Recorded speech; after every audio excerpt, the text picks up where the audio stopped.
मुमकिन है कि हम वहाँ पे सरकार बनाएंगे।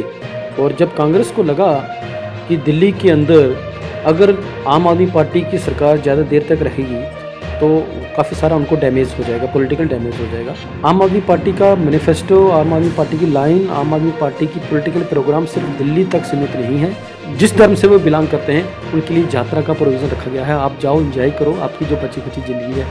ये एक खुशहाल देश बनाने की तरफ आम आदमी पार्टी के कार्यकर्ता अग्रसर हैं और जम्मू कश्मीर के अंदर भी हैं। वहाँ पे 2 दिन सिर्फ प्रोटेस्ट किया, 2 दिन प्रोटेस्ट किया। आज उन्होंने 2 शर्तें मनवा ली अपनी। 2 शर्तें क्या मनवा ली? वो 2 शर्तें मनवा ली कि लद्दाख के अंदर डोमिसाइल नहीं होगा। जम्मू कश्मीर की अगर बात करें तो अब जम्मू कश्मीर से स्टेट का दर्जा छीन कर उसे यूटी में तब्दील कर दिया गया है और लगभग 2 साल का समय भी खत्म हो चुका है। अभी देखा आपने कुछ दिन पहले राहुल गांधी जी का जम्मू का दौरा था, वह 2 दिन यहाँ रहे, उन्होंने अपने तमाम कार्यकर्ताओं को संबोधन भी किया। कुछ हलचल सी नजर आ रही है जब से प्रधानमंत्री जी ने लाल किले से ये संबोधन करते हुए कहा कि जल्द ही हम जो है इलेक्शंस जो हैं वो करवाने जा रहे हैं जम्मू कश्मीर में। तब से राजनीति हलचल भी पार्टीज के अंदर तमाम जो सक्रिय हैं जम्मू कश्मीर अगर बात करूं तो वो हलचल शुरू हो चुकी है।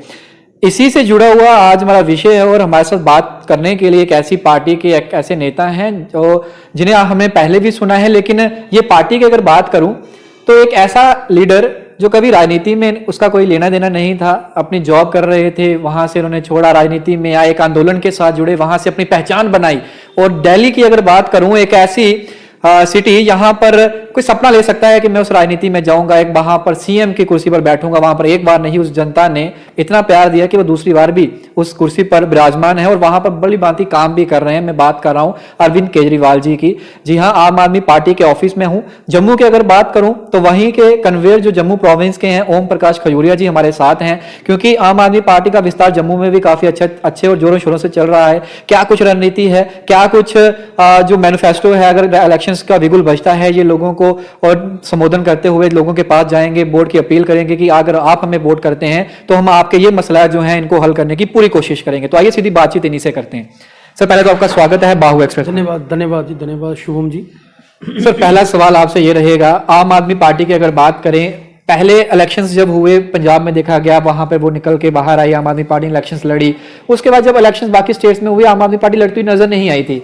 अब प्रधानमंत्री जी ने आह्वान किया है कि इलेक्शंस जम्मू कश्मीर में हो सकती हैं, maybe next year March April में कभी भी हो सकती हैं, क्योंकि डिलिमिटेशन जैसे ही रिपोर्ट सौंपेगा उसके बाद स्टेट बोर्ड का दर्जा और उसके बाद इलेक्शंस का प्रक्रिया शुरू होगी। आम आदमी पार्टी इसे कैसे देखती है? पहले तो डिलिमिटेशन जो एक बड़ा इशू काफी चर्चा रहा, और भारतीय जनता पार्टी की अगर बात करूं, एक ऐसी पार्टी थी जिसने कहा था कि ये सेंसस जिस पे चल रहा है वो सेंसस ही फर्ज और फ्रॉड है, लेकिन जब सत्ता में आए तो उसी सेंसस के बिहाफ पे उन्होंने डिलिमिटेशन करवा दिया। अब मैं आपसे जानना चाहूंगा कि आम आदमी पार्टी पहले तो डिलिमिटेशन को कैसे देखती है और उसके बाद इलेक्शंस मोड अगर शुरू होता है तो क्या आम आदमी पार्टी तैयार है? देखिए, जहाँ तक आम आदमी पार्टी की बात है, आम आदमी पार्टी एक राजनीतिक पार्टी है। हम कोई एनजीओ नहीं है, सोशल ऑर्गेनाइजेशन नहीं है। और आम आदमी पार्टी जब राजनीतिक पार्टी है तो हम राजनीतिक में आए हैं, राजनीति में आए तो इलेक्शन भी जरूर पार्टिसिपेट करेंगे और सिर्फ इलेक्शन नहीं लड़ेंगे। इलेक्शन लड़के हमारा जो संगठन इस तरीके से काम करेगा इलेक्शन से आने से पहले तक कि आने वाले दिनों में जम्मू कश्मीर के असेंबली के अंदर आम आदमी की गूंज आपको गूंजेगी, आम आदमी की आवाज़ वहाँ पे बुलंद होगी, आम आदमी की बात जम्मू कश्मीर के असेंबली में की जाएगी। वो तभी पॉसिबल होगा जब आम आदमी द्वारा चुने हुए लोग, आम आदमी उस असेंबली के अंदर बैठेंगे, तभी आम आदमी के इश्यूज़ जो आज तक 73 ईयर्स से जिस सेक्शन को डिप्राइव ऑफ किया गया था, उस सेक्शन की आवाज़ आम आदमी पार्टी उठाएगी असेंबली के अंदर और मुमकिन है कि हम वहाँ पे सरकार बनाएंगे। इलेक्शंस की बात चल रही है तो मैं आपसे एक चीज़ भी पूछना चाहूँगा, जब आप दिल्ली के अंदर first time Arvind Kejriwal ji CM बने, उसके बाद सेकंड टाइम उन्होंने उसी चीज़ को हाईलाइट किया। फर्स्ट टाइम देखा गया कि वो थोड़ा सा वार करते हुए नजर आए थे, लेकिन जब सेकंड टाइम इलेक्शंस मोड में आए उस समय उन्होंने भारतीय जनता पार्टी, कांग्रेस, किसी पार्टी को कोई उन्होंने डेवलपमेंट की बात कही, डेवलपमेंट को लेकर के लोगों के बीच में, लोगों ने उन्हें पहले से भी बहुमत देकर जिताया और उनको फिर से सत्ता जो थी उनके हाथों में सौंपी। क्या वही मैनिफेस्टो? एजुकेशन पॉलिसी की बात करें अगर, तो जो एजुकेशन सिस्टम का सुधार दिल्ली के अंदर देखा गया। जम्मू कश्मीर की बात करें, कुछ 1-2 महीना पहले की जो एक ऑर्डर था जिसमें कई ऐसे स्कूल थे जो कई तादाद में थे जिन्हें बंद कर दिया गया, सरकारी स्कूलों की बात कर रहा हूँ। आज भी जम्मू कश्मीर के अंदर जब लॉकडाउन चल रहा था तो यहाँ का जो आम आदमी था उसकी जेब पे असर पड़ रहा था, स्कूल बंद थे, लेकिन फिर भी फोर्स किया जा रहा था पेरेंट्स को, अभिभावकों को, बच्चों के, कि आपको फीस देनी है, एनुअल चार्जेस देने हैं। लेकिन दिल्ली की अगर बात करें, वहाँ पर उनके फैसले जो हैं वो अपने फैसले जाने जाते हैं अरविंद केजरीवाल जी। क्या वही डेवलपमेंट का रोड मैप जो वहाँ पे शुरू हुआ था उसी को लेकर आप जम्मू के अंदर भी राजनीति शुरू करेंगे, वही चीज़ें लेके लोगों के बीच में जाएंगे, या फिर जैसे कांग्रेस भारतीय जनता पार्टी कांग्रेस के ऊपर एलिगेशंस लगाती है उस राजनीति की तरफ जाएंगे? एक चीज़ तो पहले मैं सबसे पहले आपको करेक्ट करना चाहूँगा कि अरविंद केजरीवाल दूसरी दफ़ा चीफ मिनिस्टर नहीं बने, अरविंद केजरीवाल तीसरी दफ़ा चीफ मिनिस्टर बने हैं दिल्ली के अंदर। पहली दफ़ा जब चीफ मिनिस्टर बने थे तब 49 दिन की सरकार थी। जो 49 दिन का जो काम लोगों ने देखा था अरविंद केजरीवाल जी का, उस समय अल्पमत की सरकार थी, 28 लोग थे और कांग्रेस ने उसका समर्थन दिया था।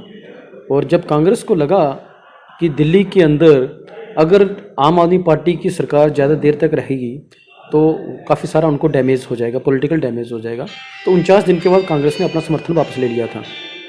बट लोगों ने जो 49 दिन का जो उनका एडमिनिस्ट्रेटिव जो तरीकाकार था, दिल्ली के लोगों के लिए जो उन्होंने बात करी थी, दिल्ली के लोगों के हक की जो लड़ाई लड़ी थी, जो उनके अंदर एक्टिविज़म था, वो सभी चीज़ें देख के नेक्स्ट टाइम जब इलेक्शन हो गए थोड़ी देर के बाद, तो लोगों ने बहुमत नहीं 70 में से 67 सीट्स जिता के आम आदमी पार्टी को वहाँ पे सरकार बनाई।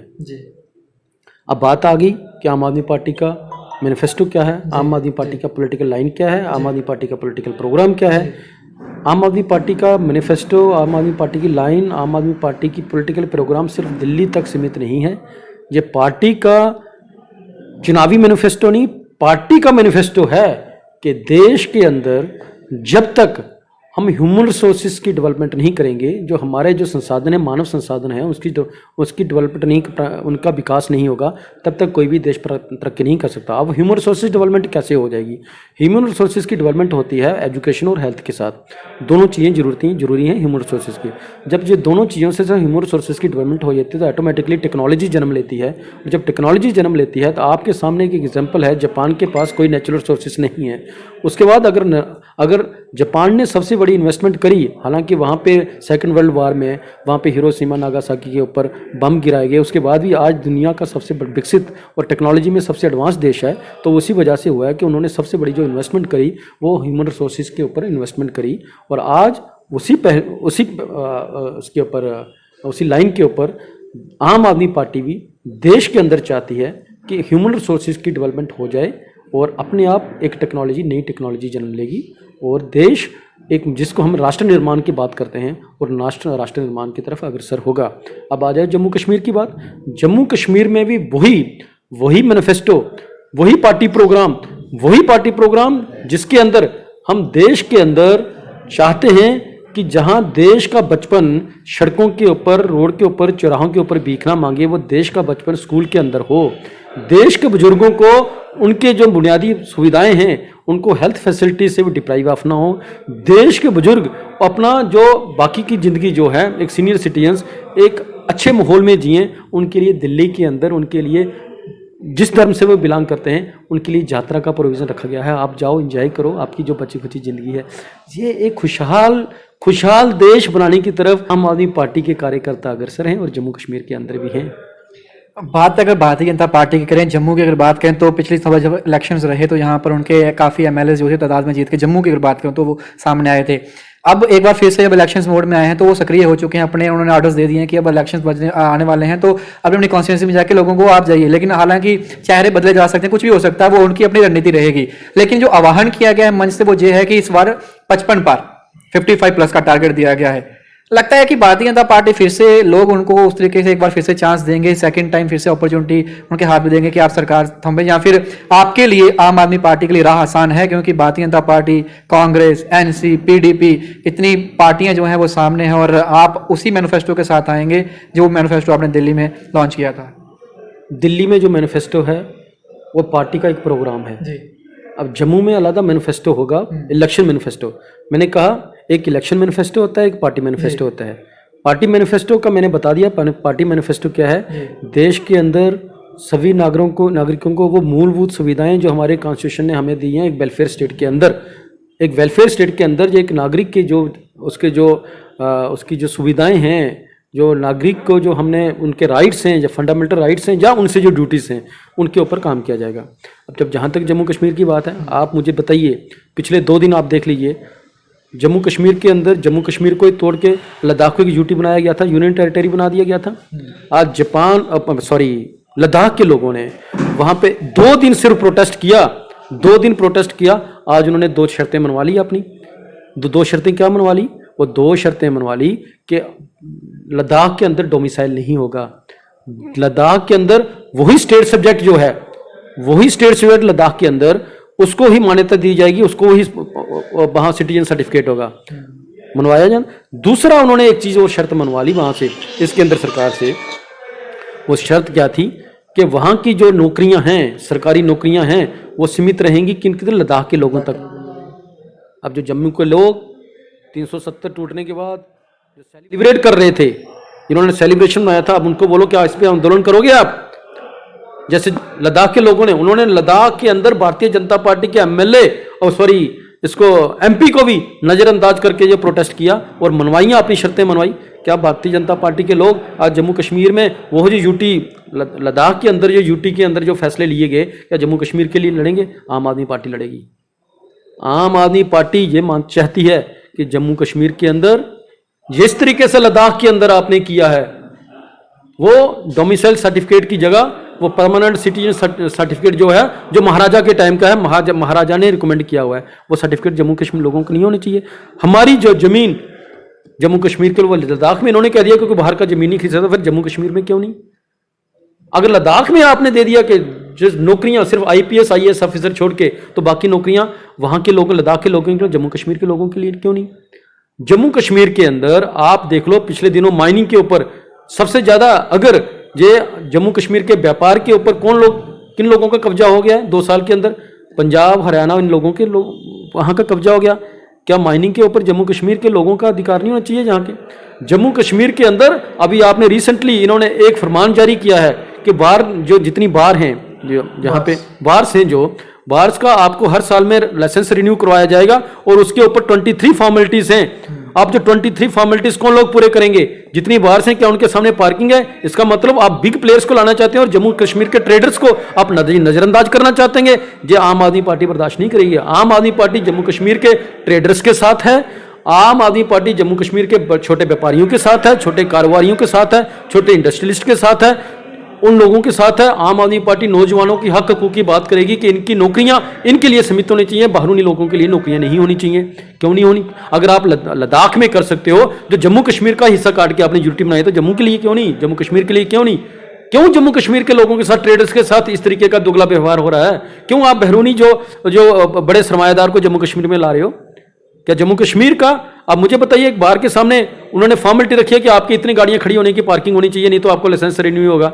आपका विक्रम चौक के सामने जो बार है, वो बेचारा कहां से लाएगा? वो पार्किंग कहां से लेके आएगा? इसका मतलब कि आप उसको लाइसेंस नहीं दोगे और वॉलमार्ट और जैसे बड़ी हस्तियां आपकी आ जाएंगी जम्मू कश्मीर में, लिमिटेड बार्स खोलेंगे और जम्मू कश्मीर के लोगों को ट्रेड करने की भी आप छूट नहीं दे रहे हो। तो इसके इन सभी जो इनजस्टिस जो जम्मू कश्मीर के ऊपर हो रहा है, उस सभी इनजस्टिस के खिलाफ आम आदमी पार्टी लड़ाई लड़ेगी और जीतेगी। एक ऐसा तगमा है जम्मू कश्मीर पूरे के, अगर प्रांत की बात करूं तो डेली वेजेस का इशू। हर बार जो भी सत्ता में सरकार आई, उन्होंने उनको एक लॉलीपॉप में कहूंगा दिया कि हम आपको परमानेंट करवाएंगे, ये करेंगे, वो करेंगे। आज तक सिर्फ आश्वासन पे आश्वासन से, तारीख पे तारीख, ऐसे उनको आश्वासन पे आश्वासन नहीं मिले। ललकार रैली मोदी जी की जब वो जम्मू पहुंचे, उन्होंने वहां से मन से ऐलान किया था कि हमारी सरकार आएगी तो हम करेंगे। शायद वो ललकार रैली के बाद उनको, उनके मीडिया कर्मी ने वो वीडियो दिखाया नहीं कि आपने प्रॉमिस किया था वो पूरा करना चाहिए। आज वो शायद बिजी हो चुके हैं, उन्होंने ध्यान नहीं दिया इस चीज़ पे। बड़े सालों से युद्ध चल रही है। डेली वेजर्स की बात करें, रेवले खेल टीचर्स हैं, SPOs हैं, हमारे आशा वर्कर्स हैं, आंगनबाड़ी वर्कर्स हैं, ये तमाम तगमा जो है, इसके लिए कोई रोड मैप आम आदमी पार्टी रखेगा? मैं रोड मैप क्या मैं आपको बता देता हूँ। जम्मू कश्मीर में डेली वेजेस का जो मिनिमम वेज क्या है 6700। दिल्ली के अंदर 16,000 से 17,000 रुपया है, 18,000 है। दिल्ली के अंदर 18,000 है। अगर हम दिल्ली के अंदर दे सकते हैं, जम्मू कश्मीर के अंदर क्यों नहीं दे सकते जी? दूसरी चीज एक और, आप जम्मू कश्मीर के अंदर आप बहुत सारे इश्यूज हैं। मैं एक बात मुझसे छूट गई, जब मैं जम्मू कश्मीर में डोमिसाइल और परमानेंट सिटीजन सर्टिफिकेट की बात करता हूं, हम उसमें क्या, हमारा जो मानना है, आप सर्टिफिकेट दे दो, जहां पे दे दो। वेस्ट पाकिस्तानी रिफ्यूजियों की आपकी बात करते थे ना, वेस्ट पाकिस्तानी रिफ्यूजियों की इंक्लूड करके दे दो सर्टिफिकेट ना, इस शहरियों के लिए दे दो। जम्मू कश्मीर के अंदर बहुत सारे इश्यूज हैं। पाक अधिकृत कश्मीर के जो विस्थापित हैं उनके इश्यूज हैं, उनके बहुत बड़ा इशू है, बहुत बड़ी तादाद है, 13 लाख की पॉपुलेशन है, उनके इश्यूज। इसी भारतीय जनता पार्टी ने जो कहते हुए ललकार यात्रा थी 2014 में इन्होंने लखनपुर से लेकर पुंछ तक एक रिफ्यूजी अधिकार यात्रा शुरू करी थी, रिफ्यूजी अधिकार यात्रा। और रिफ्यूजी अधिकार यात्रा का ये हुआ कि जो जम्मू कश्मीर की उस समय की सरकार ने, नेशनल कॉन्फ्रेंस कांग्रेस की सरकार ने पार्लियामेंट जम्मू कश्मीर की असेंबली के अंदर, कैबिनेट के अंदर एक पैकेज बना के केंद्र सरकार को भेजा था, जिसके अंदर 4 सेक्शंस थी। उसमें था कि पर रिफ्यूजी फैमिली को जो उस समय की रजिस्टर थी 31,619 फैमिली थी, उनको 25 लाख रुपया compensation in लिeu of left over movable और इमूवेबल प्रॉपर्टीज जो इनकी पीओके में छूट गई हैं, उनका 25 लाख रुपया आपको एक कंपनसेशन, वन टाइम कंपनसेशन दिया जाएगा। दूसरा था कि वैली माइग्रेंट्स की तरह ये रिफ्यूजी बच्चों के लिए भी, इन परिवारों के लिए, जो विस्थापित बच्चों के लिए केंद्र सरकार की जितने भी स्कीमें हैं, जो पैरामिलिट्री फोर्सेस या सरकारी नौकरियों के अंदर इनकी रिजर्वेशन होगी। तीसरा था कि ऑल ओवर इंडिया में जितने भी टेक्निकल इंस्टीट्यूशंस हैं उनके लिए, जहां जैसे वैली माइग्रेंट्स के लिए कोटा है, इनके लिए कोटा होगा। ये 3 चीजें। और चौथी एक और शर्त थी जिसमें 5,300 लोग जो लेफ्ट ओवर थे उनको भी इंक्लूड किया जाएगा। ये 4 इश्यूज थे। भारतीय जनता पार्टी ने आने के बाद उस जो पैकेज था उसकी कटेलमेंट कर दी। मैं तो ये कहता हूं जो पीओजेके के लोग जिन्होंने बल्क में इसको, थोक में इनको वोट दिया था, उनका इन्होंने गला घोटा है। ये रिफ्यूजी बच्चों के लिए भी, इन परिवारों के लिए, जो विस्थापित बच्चों के लिए केंद्र सरकार की जितने भी स्कीमें हैं, जो पैरामिलिट्री फोर्सेस या सरकारी नौकरियों के अंदर इनकी रिजर्वेशन होगी। तीसरा था कि ऑल ओवर इंडिया में जितने भी टेक्निकल इंस्टीट्यूशंस हैं उनके लिए, जहां जैसे वैली माइग्रेंट्स के लिए कोटा है, इनके लिए कोटा होगा। ये 3 चीजें। और चौथी एक और शर्त थी जिसमें 5,300 लोग जो लेफ्ट ओवर थे उनको भी इंक्लूड किया जाएगा। ये 4 इश्यूज थे। भारतीय जनता पार्टी ने आने के बाद उस जो पैकेज था उसकी कटेलमेंट कर दी। मैं तो ये कहता हूं जो पीओजेके के लोग जिन्होंने बल्क में इसको, थोक में इनको वोट दिया था, उनका इन्होंने गला घोटा है, उनके राइट्स का गला घोट दिया इन्होंने। वो काट के इन्होंने उसको कितना दिया, 5.5 लाख रुपए दिया। और सारे के सारे जो बाकी जो रिकमेंडेशंस थी उनको नल एंड वाइड कर दिया। क्या आज भारतीय जनता पार्टी के लोग उन रिफ्यूजी फैमिली के पास जाके ये मांग कर सकेंगे हमें वोट दे दो, हमें अपने अधिकारों की बात करी है? आज जम्मू कश्मीर के अंदर बहुत सारी सेक्शन हैं जिनको इन्होंने लॉलीपॉप, जो आपने शब्द यूज किया, लॉलीपॉप दिया था। आज वो सेक्शन के अंदर आज फ्रस्ट्रेशन है। आज वो सारी सेक्शंस फेडअप हो चुकी हैं भारतीय जनता पार्टी से और कांग्रेस से फेडअप हो चुकी हैं। वही सेक्शन सारी के सारी आम आदमी पार्टी के साथ जुड़ना चाहती हैं और आम आदमी पार्टी उन तमाम लोगों के इश्यूज लेके आम आदमी पार्टी लड़ाई लड़ रही है। ऑफिस से लेके सड़कों तक आने वाले दिनों में हम गांव में जाकर लोगों को लामबंद करेंगे। आपके बुनियादी अधिकारों के लिए लड़ाई लड़ो। क्या मेरे जम्मू कश्मीर के वो स्कूल, जो सरकारी स्कूल जिसमें आपने कहा रेशनलाइजेशन के नाम, आपने कहा कि स्कूल बंद हो रहे हैं, वो रेशनलाइजेशन के नाम पे इन्होंने एक फरमान किया था कि रेशनलाइजेशन के नाम पे हम स्कूल बंद करेंगे, उन स्कूलों के अंदर माल नहीं बनने देंगे, हम उन स्कूलों को रिनोवेट करेंगे जैसे दिल्ली के अंदर किया है। उन स्कूलों को 5 स्टार होटल की तरह स्कूल बनाएंगे। वो स्कूल हम जम्मू कश्मीर के अंदर देंगे जहां एक मजदूर का बच्चा और डीसी का बच्चा पढ़ेगा, क्योंकि हमारा कॉन्स्टिट्यूशन यूनिफाइड एजुकेशन की बात करता है, क्लासिफाइड एजुकेशन की बात नहीं करता। आज जम्मू कश्मीर के अंदर क्या पूरे देश के अंदर एजुकेशन का क्लासिफिकेशन हो चुका है। हम यूनिफाइड एजुकेशन की बात करते हैं। यूनिफाइड एजुकेशन की बात जहां एक मजदूर का, एक चपरासी का बच्चा और डीसी का बच्चा एक साथ पढ़ेंगे, वो वाले स्कूल हम जम्मू कश्मीर के अंदर तैयार करेंगे। दिल्ली का मोहल्ला क्लिनिक मॉडल जम्मू कश्मीर में भी लागू होगा। जम्मू कश्मीर के पहाड़ों के ऊपर हमारे स्कूल खुलेंगे, पहाड़ों के अंदर हमारे हॉस्पिटल खुलेंगे। वहां खाट पे उठा के मरीज को नीचे लाया नहीं जाएगा, वहां उनको सुख सुविधाएं दी जाएंगी। ये प्रोग्राम आम आदमी पार्टी का है और इसी मैनिफेस्टो पे हम पूरे हिंदुस्तान के अंदर निकले हैं और जम्मू कश्मीर के अंदर भी निकलेंगे। और जम्मू कश्मीर के अंदर जो पॉलिटिकल मैनिफेस्टो होगा, आप लोग बैठ के, जम्मू कश्मीर के ग्रामीण क्षेत्र के लोग बैठ के, शहरी क्षेत्र के लोग बैठ के ये डिसाइड करेंगे कौन सा मैनिफेस्टो होना चाहिए। जब जम्मू कश्मीर के अंदर सबसे बड़ा तो नहीं कहना, एक मैक्सिमम बिजली प्रोड्यूस करने वाला स्टेट हॉस्पिटल खुलेंगे, वहां खाट पे उठा के मरीज को नीचे लाया नहीं जाएगा, वहां उनको सुख सुविधाएं दी जाएंगी। ये प्रोग्राम आम आदमी पार्टी का है और इसी मैनिफेस्टो पे हम पूरे हिंदुस्तान के अंदर निकले हैं और जम्मू कश्मीर के अंदर भी निकलेंगे। और जम्मू कश्मीर के अंदर जो पॉलिटिकल मैनिफेस्टो होगा, आप लोग बैठ के, जम्मू कश्मीर के ग्रामीण क्षेत्र के लोग बैठ के, शहरी क्षेत्र के लोग बैठ के ये डिसाइड करेंगे कौन सा मैनिफेस्टो होना चाहिए। जब जम्मू कश्मीर के अंदर सबसे बड़ा तो नहीं कहना, एक मैक्सिमम बिजली प्रोड्यूस करने वाला स्टेट, वहां पे आप ग्रामीण क्षेत्र के अंदर 10 से 15 घंटे का बिजली का कट रहता है, दूसरी तरफ बिजली के पास दिल्ली के पास 1 यूनिट बिजली नहीं है, वो 1 यूनिट बिजली खरीदा वहाँ 24। आप जम्मू कश्मीर के अंदर आप जो सरकारी स्कूल देख लीजिए, उन सरकारी स्कूलों की रेनोवेशन होना जरूरी है। जम्मू कश्मीर में हॉस्पिटलों की रेनोवेशन होना जरूरी है। आज जम्मू के मेडिकल कॉलेज के अंदर आप मुझे बताइए, इमरजेंसी कौन चला रहा है? पीजी के स्टूडेंट चला रहे हैं। जम्मू कश्मीर मेडिकल कॉलेज के अंदर 50% फैकल्टीज़ खाली पड़ी हुई हैं। जम्मू कश्मीर के अंदर आपके गायनोकोलॉजिकल डिपार्टमेंट में फैकल्टीज़ खाली पड़ी हैं। जम्मू कश्मीर में बहुत सारे उस कॉलेज के अंदर, मेडिकल कॉलेज के अंदर, जहाँ जम्मू कश्मीर के अंदर जहाँ सोर इंस्टीट्यूट हो, जम्मू मेडिकल कॉलेज हो, वहाँ पे आर्थो की कम से कम 30 फैकल्टीज़ हैं, वहाँ 15 लोग हैं। वहाँ आज वहाँ पे आपके असिस्टेंट प्रोफेसर्स नहीं है, लेक्चरर्स नहीं है, प्रोफेसर्स नहीं है। ये सारी की सारी इस तरीके की दुश्वारी जो जम्मू कश्मीर के अंदर है, जम्मू कश्मीर के लोगों के साथ है। तो क्या आम आदमी पार्टी को, जब मैं कहूँगा आम आदमी पार्टी नहीं, आम आदमी को सड़कों के ऊपर निकल के नहीं आना चाहिए, ये आंदोलन नहीं करना चाहिए? अगर नहीं कर रहे तो आम आदमी पार्टी वो लोगों को आंदोलित करेगी इस चीज़ के खिलाफ कि हमारे जो हकूक मेडिकल कॉलेज के अंदर आप कौन सा षड्यंत्र कर रहे हो कि जम्मू कश्मीर के अंदर आप लोगों को आप मेडिकल सुविधाएं नहीं दे रहे हैं, बुजुर्गों को नहीं दे रहे हैं, और आम आदमी पार्टी चुप करके बैठी रहेगी। इन्हीं इश्यूज़ को लेके जो आपने बोला इलेक्शन मैनिफेस्टो होगा, हमारा इलेक्शन मैनिफेस्टो यही होगा। हमारा इलेक्शन मैनिफेस्टो नहीं है कौन चीफ मिनिस्टर होगा, जम्मू का होगा, कश्मीर का होगा, हिंदू होगा, मुस्लिम होगा, ये दोनों के बीच में किस तरीके से डिवीज़न क्रिएट करो, ये हमारा मैनिफेस्टो नहीं है। हमारा मैनिफेस्टो है देश को अंदर राष्ट्र निर्माण की जब बात करते हैं, राष्ट्र कोई एक खाते कागज़ पे लिखी हुई लकीर नहीं है। राष्ट्र का मतलब है राष्ट्र में जो उसकी संपदा, सबसे बड़ी संपदा जो है मानव संपदा, उसको कैसे सुरक्षित किया जाए, उसको कैसे सुरक्षित किया जाए और उसको कैसे उसको विकसित किया जाए। ये सारी इश्यूज़ को लेकर आम आदमी पार्टी जम्मू कश्मीर में भी और देश भर में भी सक्रिय है।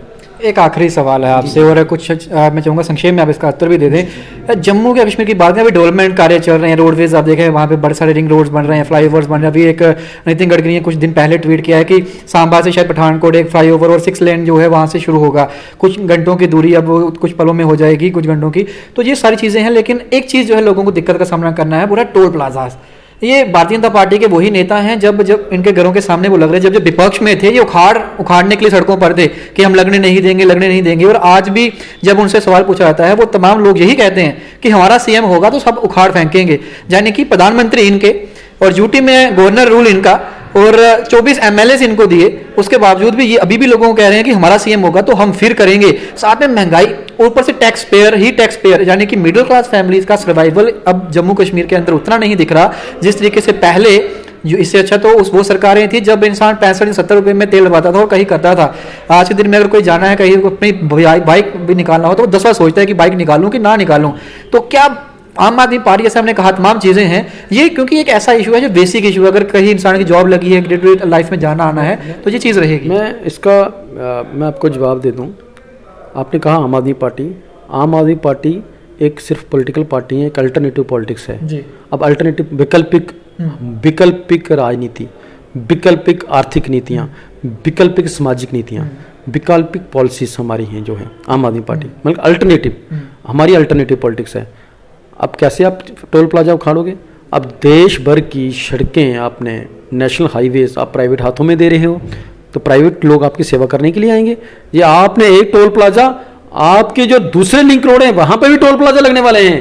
जब आप रेल बेच रहे हो, आप स्टेडियम बेच रहे हो, आप हॉस्पिटल बेच रहे हो, आप स्कूल बेच रहे हो, आप यूनिवर्सिटीज़ बेच रहे हो, तो ये जम्मू कश्मीर के जितने जो आप बोल रहे हो कि ये बोलेंगे आप टोल प्लाजा उखाड़ देंगे, वही कौन सी पॉलिटिकल लाइन है आपकी? आपने इलेक्शन से पहले 2014 से पहले ये कहा था कि मैं देश नहीं बिकने दूंगा, मैं देश नहीं झुकने दूंगा, तो आज पूरे का पूरा देश आप बेच रहे हो। तो आप कौन आपका टोल प्लाजा एक नहीं, आपको हर 4 किलोमीटर के बाद टोल प्लाजा नजर आएंगे। सिर्फ और सिर्फ नेशनल हाईवे पे नहीं, आपके जो लिंक रोड है उनके ऊपर, ये तो सारी सड़कें इन्होंने बेच दी प्राइवेट हाथों में, तो ये कौन टोल प्लाजा उठाएंगे? आप आज मैं बोल रहा हूं कि देश के अंदर सिर्फ विकल्पिक राजनीतिक पार्टी की जरूरत नहीं है, विकल्पिक राजनीति की जरूरत है।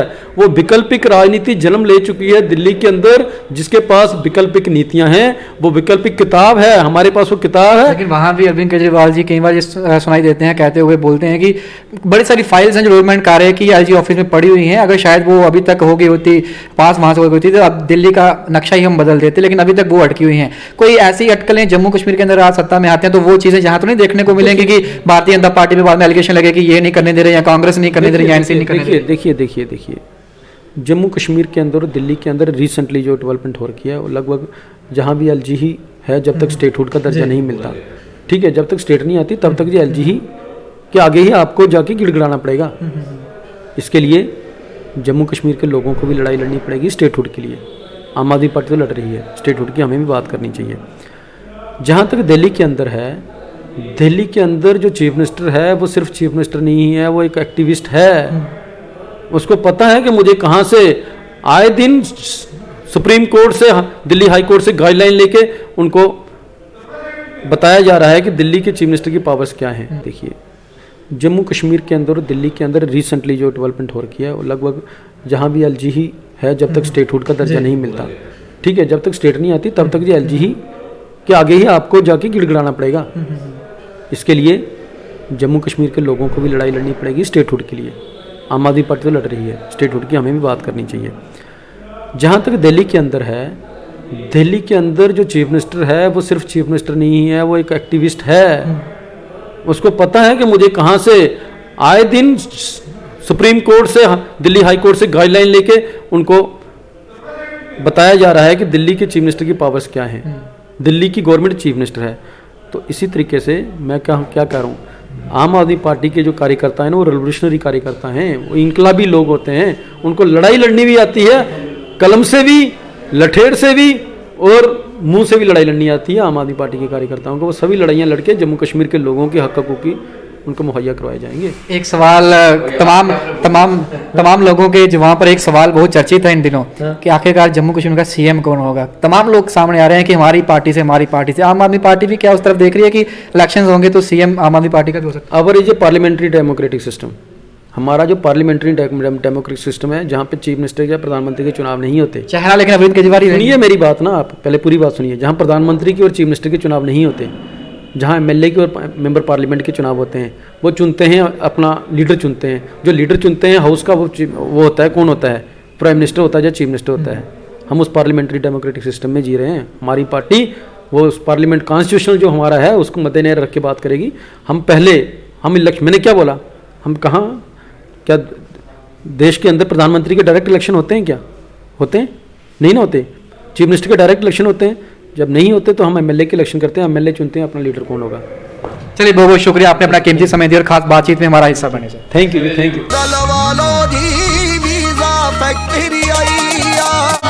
ऑस्ट्रेलिया होवे या अमेरिका, हर कंट्री हर मुल्क दा जल्दी वीजा लवा लो जी। कभी बेड सोने के अलावा खेल का मैदान होता है,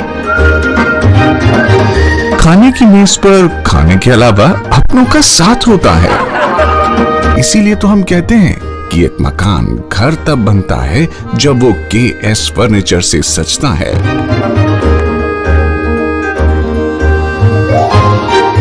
रिश्तों की मिठास का एहसास KS फर्नीचर के साथ।